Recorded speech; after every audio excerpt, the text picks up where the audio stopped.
Hello my dear students, how are you all? I hope you all must be fine.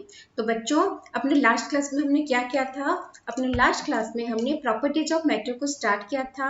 Matter क्या होता है, matter के different properties क्या होते हैं, इन सब के बारे में डिस्कस किया था। ये सारा प्रॉपर्टी जो है वो कंप्लीट नहीं हुआ था, आधा कंप्लीट हुआ था, बाकी का हम आज के वीडियो में कंप्लीट करेंगे। ठीक है, तो आई होप आप सबने उससे अच्छे से पढ़ लिया होगा। ओके, सो स्टार्ट करते हैं। आज हम क्या पढ़ने वाले हैं प्रॉपर्टीज ऑफ मैटर में? प्रॉपर्टीज ऑफ मैटर में जो सबसे पहला चीज जो हम पढ़ने वाले हैं वो है ट्रांसपेरेंसी और ओपासिटी। जिस आपको पता होगा, आप जूनियर क्लासेस में भी थोड़े बहुत पढ़ के आए हो। ये ट्रांसपेरेंसी या ओपासिटी क्या होता है? ये मटेरियल का एक प्रॉपर्टी होता है which allows the light to pass through it. एक सब्सटेंस है, एक मटेरियल है, अगर वो अलाउ करता है लाइट को अपने थ्रू पास करने को, ठीक है, मतलब उसी को हम बोलते हैं ट्रांसपेरेंसी और ओपासिटी। करता है मतलब हो सकता है कि वो अलाउ करे लाइट को पास करने को, हो सकता है कि थोड़ा लाइट को अलाउ करे, और हो सकता है कि वो टोटली अलाउ ना करे। ठीक है, तो यही प्रॉपर्टी है हमारा ट्रांसपेरेंसी और ओपासिटी। तो वो लाइट को कंप्लीटली अलाउ करता है या थोड़ा अलाउ करता है या बिल्कुल भी अलाउ नहीं करता है, उसके ऊपर बेस करके हमने क्या किया है, जो सब्सटेंसेस है उसको 3 टाइप में क्लासिफाई किया है। ओके, तो सबसे फर्स्ट टाइप जो है वो क्या है, वो है ट्रांसपेरेंट मटेरियल्स। ट्रांसपेरेंट मटेरियल्स मतलब if most of the light passes through the substance। Okay, अगर हम कोई मटेरियल ले रहे हैं, कोई सब्सटेंस ले रहे हैं, मोस्ट ऑफ द लाइट हम देख रहे हैं कि वो पास कर जा रहा है, तो हम उसको क्या बोलेंगे? ट्रांसपेरेंट सब्सटेंस बोलेंगे। ओके, ट्रांसपेरेंट मटेरियल बोल सकते हैं, ट्रांसपेरेंट सब्सटेंस भी बोल सकते हैं। आप थोड़ा सोचो, थोड़ा दिमाग में जोर लगाओ, आपके सराउंडिंग में ऐसे क्या चीजें हैं जिसके थ्रू लाइट पास कर सकता है? पता है कि नहीं पता है? जैसे मान लो विंडोज है, विंडोज में ग्लास लगा, विंडोज पैन है, ठीक है, तो उसके थ्रू लाइट पास कर सकता है, वो अलाउ कर रहा है लाइट को उसके थ्रू पास करने के लिए। ओके, क्लियर वाटर, अगर आप क्लियर वाटर देखोगे, क्लियर वाटर में भी लाइट पास करेगा। आप एक काम करना, एक ग्लास का मतलब क्या, कांच का ग्लास लेना, ओके, उसमें क्लियर वाटर रहेगा और आप देख सकते हो इजिली कि उसके थ्रू लाइट पास कर रहे हैं। So these are the substances, these are the materials which allow complete passage of light. Okay, complete नहीं तो ऑलमोस्ट जो मैक्सिमम लाइट जो है उसके थ्रू पास करने को वो अलाउ करता है, वो होता है हमारा ट्रांसपेरेंट मटेरियल। क्लियर? तो जो नेक्स्ट कैटेगरी है वो है हमारा, नेक्स्ट क्लासिफिकेशन है वो है हमारा ट्रांसलूसेंट मटेरियल। अब ये ट्रांसलूसेंट मटेरियल क्या होता है? अगर कोई मटेरियल है, अगर कोई सब्सटेंस है जिसके थ्रू लाइट पार्शियली क्या होता है, पास करता है, तो हम उसको बोलेंगे ट्रांसलूसेंट मटेरियल। कंप्लीटली पास करेगा तो ट्रांसपेरेंट, पार्शियली पास करेगा तो ट्रांसलूसेंट। आप सोचो क्या चीजें हैं जिसके थ्रू अगर लाइट हम पास करना चाहेंगे तो वो कंप्लीटली पास नहीं होगा, लेकिन हाँ थोड़ा बहुत पास हो जाएगा। ठीक है, क्या है? फ्रॉस्टेड ग्लास है, ऑयल पेपर है, अगर आप उसको देखोगे अच्छे से, कोई किसी एक सोर्स से सपोज लाइट आ रहा है, आप उसके सामने उसे रखोगे, then you can see that, you can observe that कि लाइट जो है वो कंप्लीटली तो पास नहीं कर रहा है, लेकिन थोड़ा बहुत वहां से पास कर रहा है। Okay, and the last classification is opaque materials. Opaque materials क्या होता है? अगर कोई सब्सटेंस है जो टोटली लाइट को अपने थ्रू पास करने ही नहीं देता, वो हो गया हमारा ओपैक मटेरियल। ऐसे क्या चीज है? आप एक पीस ऑफ वुड लाके खड़ा कर दो, ठीक है, एक सोर्स ऑफ लाइट है, मान लो कि आप टॉर्च लगा रहे हो, और उसके सामने पीस ऑफ वुड लेके रख दो, तो क्या वो पास करेगा? लाइट पास कर सकता है? वुड को नहीं पास कर सकता, वो हो गया हमारा ओपेक मटेरियल। आप एक बड़ा सा स्टोन पकड़ लो और वहां पे टॉर्च मारो, ठीक है, क्या लाइट पास करके स्टोन के अदर साइड को जा सकता है? नहीं जा सकता, तो वो भी हो गया हमारा ओपेक मटेरियल। क्लियर? समझ में आ रहा है क्या है चीजें? चलो, नेक्स्ट क्या प्रॉपर्टी है? जो नेक्स्ट प्रॉपर्टी हम पढ़ने वाले हैं वो है conductivity of heat. Heat conduct होता है कि नहीं होता है? ठीक है, कंडक्टिविटी मतलब कंडक्टिविटी एक्चुअली में तो दो टाइप का होता है। कंडक्टिविटी ऑफ हीट हो सकता है, कंडक्टिविटी ऑफ करंट या इलेक्ट्रिसिटी भी हो सकता है। अभी के लिए हम पढ़ रहे हैं कंडक्टिविटी ऑफ हीट, मतलब जो हीट है वो कंडक्ट हो सकता है, मतलब एक जगह से, एक सब्सटेंस से सपोज एक जगह अगर हीट हुआ तो उससे उस सब्सटेंस के दूसरे एंड तक भी हीट कंडक्ट हो सकता है, हीट पास कर सकता है, उसके थ्रू जा सकता है। ओके, जा सकता है या नहीं जा सकता है, उस के ऊपर बेस्ड करके हमने सब्सटेंसेस को अगेन क्लासिफाई किया है। ठीक है, क्या होता है, एक होता है गुड कंडक्टर ऑफ हीट, एक होता है bad conductor of heat. Okay, definition को बाद में आएंगे, आप थोड़ा सोचो। जैसे सपोज अभी तो आप क्लास 6 के हो गए हो, ठीक है, हो सकता है कि कभी कभी आप किचन में गए हो और रसोई कुछ चल रहा है, ठीक है, रसोई चल रहा है, तो जहाँ पे रख के हम रसोई कर रहे हैं, अगर उसको आप गलती से पकड़ लोगे, वैसे पकड़ना मत, ठीक है, पकड़ोगे तो पूरा जाएगा हाथ। अगर आप थोड़ा सा पकड़ लोगे तो क्या होगा, वो जगह हीट होगा या एज सच कोल्ड रहेगा, हीट ही होगा, होगा ना। क्यों होगा, क्योंकि हम जो हीट दे रहे हैं, जो बर्नर है, बर्नर के ऊपर कुछ चीज बिठाए हैं, वो हीट क्या कर रहा है ना, उसको हीट कर रहा है। किसको, जिस चीज को हमने वहां पे बिठाया है, हो सकता है कढ़ाई बिठाया है, हो सकता है प्रेशर कुकर बिठाया है वो, ठीक है।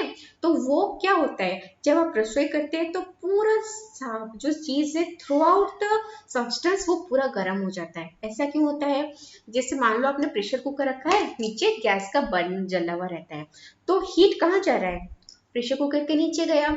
लेकिन अगर आप प्रेशर कुकर का टॉप टच करोगे तो वो भी हीट होगा। कैसे हुआ, क्योंकि ये जो हीट हम प्रोवाइड कर रहे हैं, जो सप्लाई कर रहे हैं हीट, वो नीचे तो गर्म हुआ, अब वो हीट क्या कर रहा है ना, पूरा कंडक्ट होके पूरा जो मेटेरियल है पूरा मेटेरियल में जा रहा है। इसी को हम बोलते हैं कंडक्शन ऑफ हीट। ओके, तो मान लो एक सब्सटेंस है जिसके थ्रू इजीली हीट कंडक्ट हो सकता है, तो हम उसको क्या बोलेंगे, गुड कंडक्टर ऑफ हीट बोलेंगे। ठीक है, और मान लो एक सब्सटेंस है जिसके अंदर हीट नहीं कंडक्ट हो पा रहा है, तो हम उसको क्या बोलेंगे, बैड कंडक्टर ऑफ हीट बोलेंगे। तो क्या है एग्जांपल्स, डिफरेंट एग्जांपल्स। सपोज आप एक आयरन पीस, आयरन का रॉड लोगे और कहीं पे जल रहा है, ओके, तो आप वो फायर में उसको दिखाओगे, तो इनिशियली क्या होगा ना, जो आग में, फायर के अंदर आपने जो पोर्शन रॉड का डाला है, वही पोर्शन हीट होगा इनिशियली। धीरे धीरे उसके पीछे का पोर्शन हीट होगा, फिर उसके पीछे, ऐसे करते करते आप अगर इतना बड़ा रॉड पकड़े हो, यहाँ से धीरे धीरे वो हीट आपके हाथ तक भी आ जाएगा, मतलब पूरा जो रॉड है वो हीटेड हो जाएगा।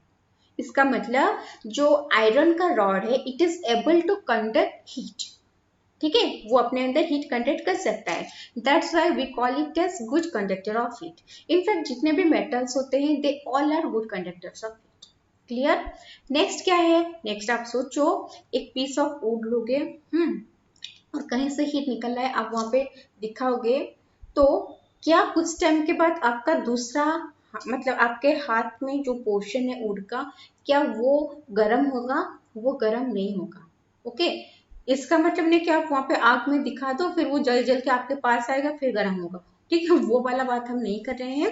इन जनरल अगर आप हीट में दिखाओगे, तो क्या वुड का दूसरा पोर्शन जो है, वो दूसरा जगह जो है, लास्ट एंड जो है, वो हीट होगा, वो हीट नहीं होगा। क्यों, because wood is not able to conduct heat through it. Okay, पूरे मटेरियल में हीट कंडक्ट नहीं हो सकता, इसलिए जो हमारा वुड हो गया, प्लास्टिक है, ग्लास है, this are called as bad conductor of heat. Okay, है समझ में, क्या है गुड कंडक्टर ऑफ हीट, क्या है bad conductor of heat. Okay, चलो नेक्स्ट क्या पढ़ना है, नेक्स्ट है कंडक्टिविटी ऑफ इलेक्ट्रिसिटी। तो कंडक्टिविटी ऑफ हीट हमने क्या देखा, एक एंड से दूसरे एंड तक हीट जो है वो फ्लो कर रहा है, हीट जो है वो कंडक्ट हो रहा है। Similar is the case of electricity. अगर हम किसी जगह पे इलेक्ट्रिसिटी सपोज फ्लो हो रहा है, वहां पे दिखाएंगे, तो दूसरे एंड तक इलेक्ट्रिसिटी फ्लो हो रहा है कि नहीं, वो सब्सटेंस अपने थ्रू इलेक्ट्रिसिटी को पास करने दे रहा है कि नहीं, वही होता है हमारा कंडक्टिविटी ऑफ इलेक्ट्रिसिटी। ठीक है, तो अगर कोई सब्सटेंस अपने थ्रू ही इलेक्ट्रिसिटी को पास करने देता है, then we will call it as good conductor of electricity. समझ में आ रहा है। ओके, और सपोज एक कोई सब्सटेंस है जिसको कहीं से इलेक्ट्रिसिटी चल रहा है, हम वहां पे दिखाएंगे, तो दूसरे हैंड में आपको फील नहीं होगा कि इलेक्ट करंट मार रहा है, इलेक्ट्रिसिटी फील नहीं होगा, इलेक्ट्रिसिटी कंडक्ट नहीं हो रहा है, तो हम उसको क्या बोलेंगे, बैड कंडक्टर ऑफ इलेक्ट्रिसिटी बोलेंगे। ठीक है, लेकिन bad conductor of electricity in general हम नहीं बोलते, उसके लिए एक दूसरा टर्म यूज होता है, वो होता है इंसुलेटर। ओके, वैसे इंसुलेटर टर्म को आप हीट में भी यूज कर सकते हो और यहाँ पे भी यूज कर सकते हो। इंसुलेटर का मतलब वही है कि जो अपने थ्रू कुछ पास करने ही नहीं देता, हो सकता है कि वो हीट हो सकता है कि वो इलेक्ट्रिसिटी हो। ओके, आया समझ में क्या है कंडक्टिविटी ऑफ इलेक्ट्रिसिटी। चलो लेट्स मूव। और क्या चीज है, सेमीकंडक्टर। अब ये सेमीकंडक्टर क्या है, एक तो हो गया कंडक्टर, दूसरा हो गया इंसुलेटर। तो इनके बीच में जो आएंगे, ठीक है, इनके बीच में जो आएंगे वो हो गया हमारा क्या, सेमीकंडक्टर। मतलब वो इन जनरल इलेक्ट्रिसिटी कंडक्ट नहीं करेंगे, ठीक है, इन जनरल इलेक्ट्रिसिटी कंडक्ट नहीं करेंगे, लेकिन under some circumstances, under some conditions वो क्या कर सकते हैं, इलेक्ट्रिसिटी फ्लो कर सकते हैं। ओके बच्चों, तो समझ में आ गया गुड कंडक्टर ऑफ इलेक्ट्रिसिटी क्या होता है, इंसुलेटर क्या होता है और सेमीकंडक्टर क्या होता है। अभी सपोज आप क्या करोगे, एक रॉड लोगे, ठीक है, वही आयरन का रॉड मान लो लोगे, और उसको लेके आपको क्या करना है, जो अगर कहीं से इलेक्ट्रिसिटी प्रोड्यूस हो रहा है, जैसे मतलब सॉकेट में, वैसे आपको करना नहीं है, हम आपको समझा रहे हैं, just giving an example, but remember never ever try it, okay, never try it. तो क्या करना है, अगर हम क्या करेंगे, उस piece of rod of iron को लेके सॉकेट अगर प्लग ऑन होगा वहां पे दिखाएंगे तो हमें इमीडिएटली करंट लगेगा। क्यों, because it is a good conductor of electricity. जो मेटल्स होते हैं यूजुअली वो गुड कंडक्टर ऑफ इलेक्ट्रिसिटी होते हैं, तो उसके थ्रू इलेक्ट्रिसिटी पास करता है। जैसे अगर आप देखोगे आपके घर में कुछ वायरिंग का काम चल रहा है या कुछ वायर्स है, वो वायर का जो ऊपर का कोटिंग होता है वो प्लास्टिक का होता है। आप देखोगे प्लास्टिक का ऐसे ऐसे होके वो थोड़ा मरो के ऐसे रहता है वो वायर्स, ठीक है। तो जो आउटर कोटिंग है वो हो गया प्लास्टिक का, लेकिन वो प्लास्टिक को अगर आप काटोगे, काट के उसके अंदर देखोगे तो वो क्या होगा, वो कॉपर के होते हैं यूजुअली। जो ओयर्स होते हैं वो कॉपर का हम इन जनरल यूज करते हैं। क्यों, because copper is good conductor of electricity, but उसके ऊपर हमने प्लास्टिक का कोटिंग दे रखा है। वो क्यों, क्योंकि प्लास्टिक इज एन इंसुलेटर। तो अगर हम कॉपर रड होता और हम उसको टच कर लेते तो क्या होता, बहुत जोर से करंट लगता, लेकिन क्योंकि उसके ऊपर एक इंसुलेटर प्रेजेंट है, हम उसको टच करेंगे तो भी कुछ प्रॉब्लम हमें नहीं होगा। ओके, तो ये हो गया हमारा बैड कंडक्टर। कौन, जैसे प्लास्टिक, ग्लास, ये सब हो गए हमारे बैड कंडक्टर्स। और सेमीकंडक्टर, सेमीकंडक्टर्स क्या है, सेमीकंडक्टर जैसे सिलिकॉन, जर्मेनियम, ये सब हो गए हमारे सेमीकंडक्टर्स। इनको यूजुअली हम जो इलेक्ट्रॉनिक इक्विपमेंट्स होते हैं, इलेक्ट्रॉनिक डिवाइसेस होते हैं, उसमें हम यूज करते हैं एज ट्रांजिस्टर, डायोड्स, हम उसको यूज करते हैं। और ये सब क्या होता है वो हम थोड़ा हायर क्लासेस में पढ़ेंगे। ओके, आई थिंक सबका सब चीज क्लियर है। चलो let's move to next. Next property जो हम पढ़ने वाले हैं वो है मैग्नेटिक प्रॉपर्टी। अब ये मैग्नेटिक प्रॉपर्टी क्या होता है, देखो आपने मैग्नेट पकड़ा है ना। मैग्नेट से क्या होता है, अगर हम मैग्नेट पकड़ेंगे और दूसरे सब्सटेंसेस के पास लेके जाएंगे तो क्या होगा, ऐसे कुछ ही सब्सटेंसेस होंगे जो अट्रैक्ट होकर आके मैग्नेट में लग जाएंगे। ओके, सारे सब्सटेंस नहीं होंगे, ओनली कुछ सब्सटेंस से ऐसे होंगे। तो ऐसे जो सब्सटेंसेस है जो क्या होते हैं, those who are attracted by magnet, वो होते हैं हमारे मैग्नेटिक सब्सटेंसेस। ओके, तो नॉन मैग्नेटिक सब्सटेंस क्या होगा, ऑफकोर्स उसका ऑपोजिट होगा। जो सब्सटेंसेस मैग्नेट से अट्रैक्टेड नहीं होते हैं they are known as non magnetic substances. अब तो छोटे में बहुत बार खेले होंगे मैग्नेट लेके, कहीं आयरन के नेल्स हो गया उसको पकड़ लिया, वो आके वहां पे लग जाता है, होता है ना। क्यों, बिकॉज आयरन नेल्स से आयरन हो गया, कोबाल्ट और निकेल, ठीक है, आयरन के साथ cobalt, nickel, these are magnetic substances. और नॉन मैग्नेटिक सब्सटेंसेस वो भी पता है, अगर आप मैग्नेट से कभी छोटे में खेले हो तो पता है आपको कि कौन कौन सा चीज है जहाँ पे ये मैग्नेट चिपकता है, कहाँ पे नहीं चिपकता। जैसे ग्लास हो गया, प्लास्टिक हो गया, ये सब में मैग्नेट को वो मैग्नेट से अट्रैक्टेड नहीं होते हैं, that's why we call them as non magnetic substances. Clear. Next, लेकिन एक इम्पोर्टेंट चीज है, क्या है वो इम्पोर्टेंट चीज, कि एक टेम्परेचर होता है, कुछ एक टेम्परेचर होता है जिस टेम्परेचर में जो सारे सब्सटेंसेस होते हैं they lose their magnetic property. Okay, एक टेम्परेचर होता है, उस टेम्परेचर में all substances lose their magnetic property, और उसी टेम्परेचर को हम क्या बोलते हैं, उसी टेम्परेचर को हम बोलते हैं क्यूरी टेम्परेचर। ठीक है, आया समझ में क्या क्या चीजें हैं। नेक्स्ट जो पढ़ने वाले हैं प्रॉपर्टी वो है कंबस्टिबिलिटी। अब ये कंबस्टिबिलिटी क्या है, एक होता है कंबशन। कंबशन आप वर्ड सुने हो पहले, होता है कंबशन। सो कंबशन मतलब क्या होता है? कंबशन मतलब burning. Okay, burning in oxygen. तो ऑक्सीजन में जो बर्न होता है उसको बोलते हैं हम कंबशन। तो जो कंबस्टिबिलिटी तो क्या होगा? तो वो कंबसन के लिए जो प्रॉपर्टी होगा, इसका मतलब the property of a material to catch fire, कि एक मटेरियल जो है वो फायर कैच कर रहा है, उस प्रॉपर्टी को हम बोलेंगे कंबस्टिबिलिटी। ओके, तो अगर कोई मटेरियल से जो those which can easily catch fire, तो हम उसको क्या बोलेंगे? कंबस्टिबल सब्सटेंस बोल सकते हैं या फिर इनफ्लेमेबल सब्सटेंस भी बोल सकते हैं। ठीक है, जैसे हमारा पेपर हो गया, क्लॉथ, वुड, अगर हम इनको फायर में दिखाएंगे they can easily catch fire. तो ये हो गए हमारे कंबस्टिबल और इनफ्लेमेबल सब्सटेंसेस। ओके, उसी तरह कुछ सब्सटेंसेस ऐसे भी होंगे जो which do not born easily, ठीक है, ठीक से बॉर्न नहीं होते, जिनको हम बोलेंगे नॉन कंबस्टिबल सब्सटेंसेस। जैसे ग्लास हो गया, आयरन वेयर्स हो गया। ओके, तो ये सबको हम क्या बोलेंगे? We will call them as non inflammable substances. Clear? Let next. अब नेक्स्ट है क्वेश्चन टाइम। तो ये था डिफरेंट प्रॉपर्टीज ऑफ मैटर जिसको हमें कवर करना था, और इन प्रॉपर्टीज ऑफ मैटर के ऊपर बेस करके ही हम बनाते हैं कि सॉलिड क्या होता है, लिक्विड क्या होता है, गैसेस क्या होता है। ठीक है, solid, liquid, gas in general जो चीजें होती है वो किस प्रॉपर्टी के ऊपर बेस करके बनती है? Force of attraction between the particles and inter particle space जो होता है उसके ऊपर बेस करके बनता है। अगर फोर्स ऑफ अट्रैक्शन बहुत स्ट्रांग है, इंटर पार्टिकल जो स्पेस है वो दिस इज वेरी लेस, तो वो होता है सॉलिड। और अगर कहीं पे बहुत ज्यादा है इंटर पार्टिकुलर स्पेस और फोर्स ऑफ अट्रैक्शन बहुत कम है, वो है गैस। और इंटरमीडिएट सिचुएशन जो है दैट इज लिक्विड। तो इनके बारे में हम नेक्स्ट क्लास इन डिटेल पढ़ेंगे। ठीक है, और उसको छोड़ के और दो ठो भी होते हैं तो हमारे जो स्टेट्स ऑफ मैटर में। ठीक है, तो वो सब हम नेक्स्ट क्लास कवर करेंगे। तो यही होता है जो प्रॉपर्टीज, जिस प्रॉपर्टी को हम नेक्स्ट क्लास, सॉलिड का ये प्रॉपर्टी होता है, लिक्विड का ये होता है, गैस का ये होता है, वो सब हम पढ़ेंगे। चलो, तो आज के जो खत्म हुआ प्रॉपर्टीज ऑफ मैटर, उसके ऊपर बेस करके कुछ क्वेश्चंस करते हैं। First question, the smell of A perfume in A room reaches us by the process of.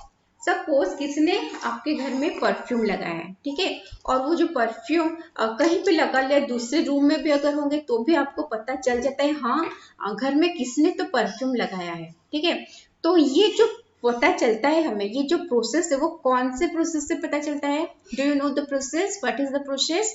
The process is diffusion. Okay, वो जो प्रोसेस है, प्रोसेस का नाम है डिफ्यूजन। कैसे होता है? You know what is diffusion? Diffusion is the process of intermixing of और इंटरमिंगलिंग ऑफ पार्टिकल्स। ओके, इसमें होता क्या है? जैसे गैस है, एयर है, इसमें गैसेस मॉलिक्यूल्स प्रेजेंट है, और जब स्प्रे होता है, ठीक है, जब स्प्रे होता है, यूजुअली हम जो स्प्रे यूज करते हैं, जो परफ्यूम हम यूज करते हैं, वो क्या होता है? That is a liquid. आप देखे होंगे बॉटल में प्रेजेंट रहता है, बट जब हम उसको स्प्रे करते हैं तो वो जो लिक्विड है वो स्प्रे होके छोटे छोटे पार्टिकल्स में कन्वर्ट होता है। तो उसमें से कुछ है जो वो जो वेपर में कन्वर्ट हो जाते हैं। ठीक है, जब वो वेपर में कन्वर्ट हो जाते हैं तो गैसेस के जो मतलब वेपर मतलब क्या, गैसेस स्टेट हो गया, उसमें जो पार्टिकल्स होते हैं गैसेस स्टेट में, दे कैन मूव, क्या करते हैं? We are always in state of random motion and rapid motion. Rapid मतलब बहुत जल्दी मूव करते हैं, रैंडम मोशन मतलब इधर उधर मूव करते हैं। तो due to their rapid and random motion of their vapour particles, क्या होता है? वो एयर में इजीली मिक्स हो जाते हैं। तो जो इजीली मिक्स हो जाते हैं उस प्रोसेस को हम बोलते हैं डिफ्यूजन। इन जनरल होता क्या है डिफ्यूजन में? कोई एक सब्सटेंस के जो इंटर पार्टिकल स्पेस है और you can say inter molecular space जो है उसके अंदर दूसरे का जो पार्टिकल्स है वो चले आते हैं। जैसे मान लो एयर है, एयर में जो गैसेस है उनके जो मॉलिक्यूल्स है उनके बीच में बहुत खाली जगह होता है, इंटर मॉलिक्यूलर स्पेस ज्यादा होता है। अभी उसके अंदर कौन आ जाएगा? उसके अंदर आ जाएगा हमारे जो वेपर्स निकले हैं उस ये जो हमारे किसके परफ्यूम के, उनके मॉलिक्यूल्स उसके अंदर आ जाएंगे। ऐसे होते होते वो पूरा अच्छे से अपने आप से वो मिक्स हो जाते हैं। Okay, they should intermix of their own, वो नहीं कि हमने उसको मिलाया है, वो नहीं, अपने आप से होगा। ओके, उसी प्रोसेस को हम बोलते हैं diffusion.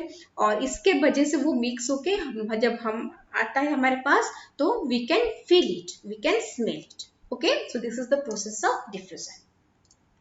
Next, number 2, any liquid containing some dissolved matter is called.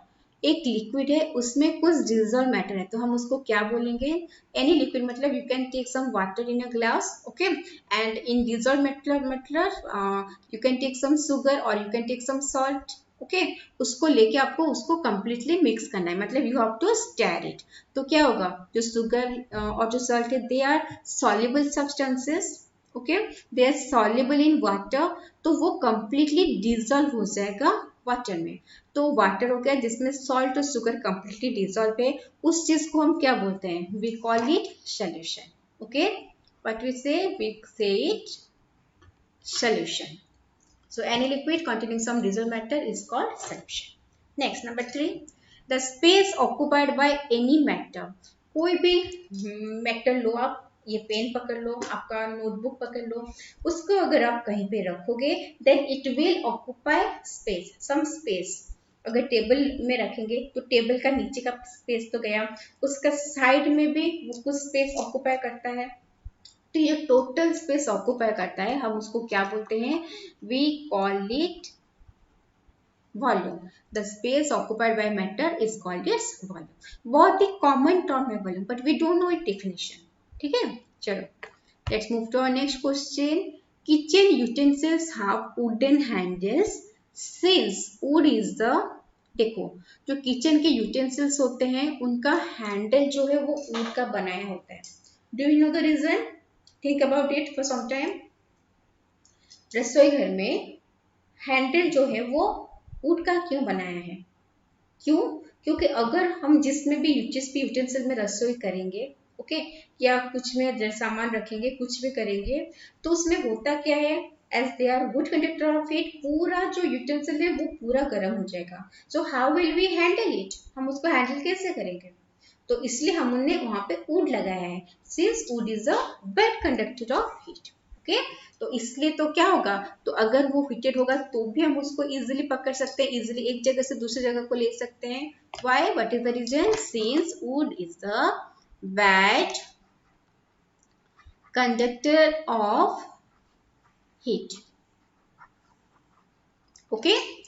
Next, iron, cobalt, nickel can be grouped as, iron, cobalt, nickel जैसे हमने आपको बताया they are the substances which are attracted by magnet. तो the substances which are attracted by magnet are known as magnetic substances. That's why iron, cobalt, nickel are known as magnetic substances.